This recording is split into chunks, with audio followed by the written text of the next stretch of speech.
Hello everyone, and welcome to the GameCola podcast. This is podcast number 33. That's right, 33, 3D. We've got Paul Franzen and Nathaniel Hoover here, doing a podcast on something that none of us have any idea about. Everyone introduce yourselves. Hello, I'm Paul Franzen. I'm GameCola's editor-in-chief. I also write a lot of news posts when I'm bored, and I also write the column Minus the Pudding, the best of Xbox Live indie games. Hi, I'm Christian Porter. I don't write a whole lot. It comes in waves. I just heard there was going to be food. I was lied to again. But I'm Nathaniel Hoover. I write the Flash Flood column and do crazy comics, web comics, sprite comics in my Sprite Flickr column. And you all know me, I'm Jetty. I do the podcast. So, what is everyone's exposure to 3D? I live life in a 3D world. Ooh. Yikes. I don't think I do that. I don't know about you guys, I have not seen a single 3D movie during the new 3D craze, which really speaks to my knowledge on the subject. However, I've been to Disney World before when I was little, and I watched Honey, I Shrank the Audience, and it terrified me. Oh, yeah. I was going to say, I don't think I've ever actually seen a 3D movie myself, but I saw Honey, I Shrank the Audience, also the one, there was like a Muppet one. Yeah. There was a few of them. The Muppets one was a lot better. Yeah, I don't know. It's less horrifying. Only a little. And I'm sorry, I've also, at Universal Studios, and this is pretty much the worst idea that I've ever had. I decided to go see the Terminator 3D movie that they were showing there. Yeah. That was just, I think I actually, I took my glasses off and closed my eyes during most of it. And Too scary. in saying that, you'll think, well, Paul must have been a little kid. I was 15, 16 when this happened. Actually, Good time. Being that I live in Orlando, I had a friend who was, what is the kid's name? The little loser. Some friend. No, not my friend. He was a stuntman, and he played the part of whatever the loser kid's name is in Terminator. Really? Yes. That's awesome. So as everyone can tell, we, out of all the people in the world who could gather to discuss this topic, we know the most. Welcome to GameCola. Expertise is not our business. But there were so many threes, we had to do a 3D podcast. It's true, we could not miss the opportunity to record podcast 33 about 3D, especially now, when 3D is becoming so big and so popular and so exciting. Yes. But wouldn't 34 make more sense? Because if you coordinate the numbers and letters, D is the fourth letter of the alphabet, so 34, 3D, that makes more sense. No. This reminds me of last time we did a podcast. We were doing crossovers, and someone brought up the idea that we should have had someone cross over from a different podcast, and that would have been a great idea, too. Why don't you people come up with these before the podcast?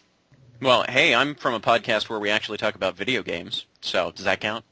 Is that what the GameCola podcast is about, video games? Theoretically. Anyway, the reason that I brought up the 3D, actually, aside from 3D, I was working at my office recently, and a couple of my coworkers were discussing playing games in 3D. Apparently one of their friends had bought one of those 3D HD TVs, and they were talking about whoa, it was so crazy to play Halo in 3D, man. I was like, Halo is in 3D. And they tried to argue with me that Halo is a 2D game, but that they were playing it specifically in 3D. Yeah, I think one of the biggest problems with 3D technology right now is that the terminology is confusing. Just like that. The other problem is that it gives you motion sickness. The big problem is that it's difficult to know when you're talking about jumping out at you 3D versus it has polygons 3D. Yeah. I don't really have a solution for that. 3D games. Let's see. Well, okay, let's talk slightly seriously here for a minute, because, Okay. Yes, what games would actually work specifically well in 3D? Whether that means that the 3D is a real mechanic, or whether it would just be kind of cool. Actually, I just come up. Sorry. Oh, Nathaniel, go ahead. No. I just came up with with a neat idea. What if it was a baseball game, like a console baseball game, where the baseball is coming out of your TV right at you? I was literally just thinking of Yeah? that. There you go. I was trying to think of a game in which stuff like comes at you and goes away. Yeah. There aren't a whole lot. Right? Yeah, nothing approaches you in video games. They all run away from you. Fair enough. Because, well, no, you were talking about the Virtual Boy, but it wasn't really a shooter. But you could have. It was a thrower. Well, no, Oh. the one that Nathaniel was talking Oh, about. I'm sorry. Well, because what I'm thinking is, what was the game called? Gyrax or something like that? Gyromite! No. Gyromite. Not Gyromite? Is that the one with Rob? Yes, Oh. the one where Oh, you is it? manipulate the blue and the red pipes and move your little Professor Hector or Professor Vector, because I know the names, around and pick up radishes and feed monsters and squish them mercilessly. Yes, it's a lovely game. That's not the game I was talking about. What I was actually trying to talk about, okay, there was a game that I could never figure out how to play, and it was for the NES, as I recall, and it was a, like, first-person shoot-'em-up. Like, it was, like, normally it would be a side-scrolling shooter, but this was literally, you're behind your ship, and you controlled the ship in, like, a little curve, and you went sort of side to side to try to dodge things and shoot at stuff that was coming at you. Yes. You have a vague recollection of this game? I have a vague recollection of this kind of game. Maybe not that specific one. What system did you say? Well, I played it on the NES, but I'm imagining it was probably a port from something else. Okay, that sounds arcade-ish, perhaps. Yeah, if you give me 3/4 of 1 second, I will look at my ROM list. Gyrus. Oh, Gyrus, yeah. Yeah, I never played that one. But it sounds like Gyromite, so I'm totally on topic It here. does. Well, for that matter, you could play something like Tempest. Anybody ever play Tempest? That could be fun. Old game. Or like a game like Star Fox, where the enemies are coming at you. Everything It's I think true. of involves something coming at you, which I guess. Yeah, well, sure. Yeah. Or what I was going to say before was first-person shooters, just in general, would be so much more immersive in 3D, depending on how this 3D works, so that you could actually maybe see out of the corner of your eye something that's actually sticking up beside you, maybe? Well, it's I'm kind of, still- when... Well, no, I'm just... Go ahead. Go. No, I'm just saying I'm still having trouble visualizing how the 3DS is actually going to work. I'm sure it's probably very straightforward, but I'm having issues figuring out how it's going to look 3D without fancy 3D glasses or, putting a jack into your brain or anything. Yeah, it's a shame too, because it's not really the kind of thing they can just show a video of online. It's like, look, here's what it looks like. Because it just wouldn't really work out that way.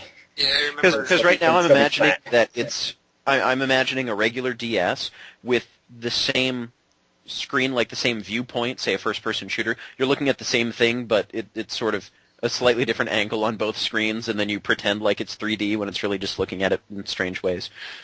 That's my conception of it right now, which I'm sure is completely wrong. Or maybe it's right. I don't know. But when my coworkers were talking all about, whoa, 3D games playing Halo in 3D, dude. Again, that was, first-person shooters. What they were thinking was so cool about it. We should have gotten them on the podcast. No. I think that's just fine. Yeah. But then they were talking about, like, Call of Duty, and they were like, I was looking down the barrel of the gun, dude. It was so cool. The only trouble with the 3DS is that it's still DS-based. I'm thinking of playing Metroid Prime Hunters, for example. I've complained before somewhere about the controls and how my wrist cramped up after about 30 minutes. Some people have this issue, some people don't. But I imagine that a lot of the 3D games as well are going to have all sorts of funny controls. So I'm envisioning a lot more games where you can't just, hold down on the control pad and press some buttons and make yourself happy. Yeah. There's actually more crazy stylus work or whatever it is that they introduce with it.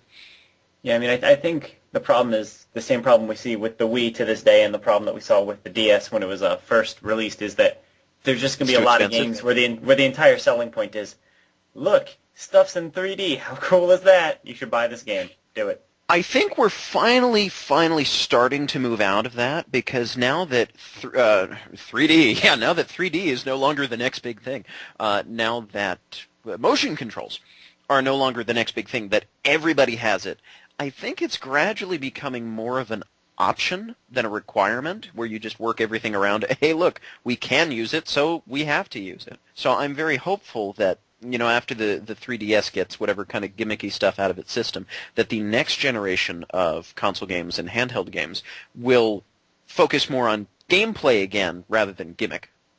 Yeah, that's true. I feel like I have gotten a few more Wii games in the past year or so than I have, like, when it launched, probably. I mean, I got, like, a bunch right when it came out, and then there was just, like, dead space for a couple years where I got, like, one game. But now I've been getting a lot of the side Where all you got was dead space every month. Oh, no, I didn't even get that one. But no, I think you make a good point. I think that they are relying a lot less on that now. Like, they're making a lot of cool side-scrollers, for example. Well, yeah, and if you think about it, too, when control at all, or that it's very minimal. Well, when the N64 first came out, everything had to be in 3D. There were no 2D games whatsoever, and if they were completely under my radar.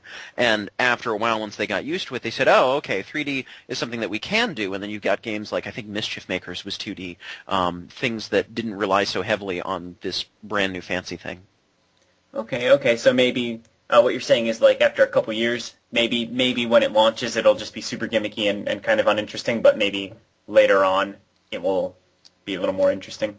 Well, sure, and that people will start to figure out exactly what to do with the system and what the system is capable of. I mean, you look at games like Phantom Hourglass, Zelda Phantom Hourglass for the DS.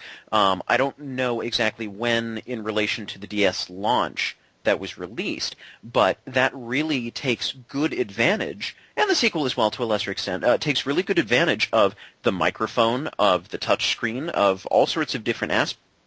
Not just because it's gimmicky, but because the system's been around enough that, oh, hey, we have different things that we can do with it. Let's try and incorporate it here for the fun of it. That's true. Actually, to bring up an old GameCola favorite, I think Phoenix Wright is another game that really implements touchscreen controls solidly.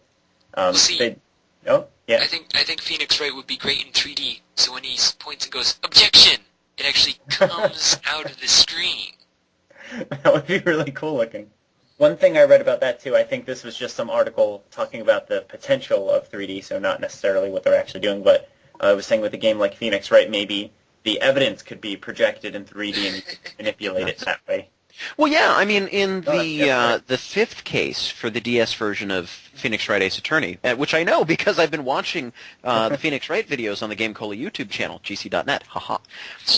I know from watching that fifth case that there is some evidence that you can look at, and you can scroll it around, spin it around in circles, and it's sort of 3D, like the Blue Badger jar puzzle.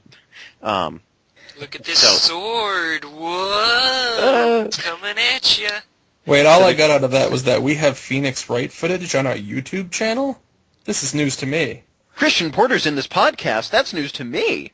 Apparently, Christian Porter has never once visited our YouTube channel. No, I didn't know we have anything Phoenix Wright related on our website. Oh, I think you're being sarcastic, I guess. I was. I got it now. It took me. I'm slow sometimes. I apologize. Yes, we do. So, are we here to talk about 3D games? I don't think so. I hope not. Are any of us qualified to do so? No? No, but we've made a good several minutes out of it so far.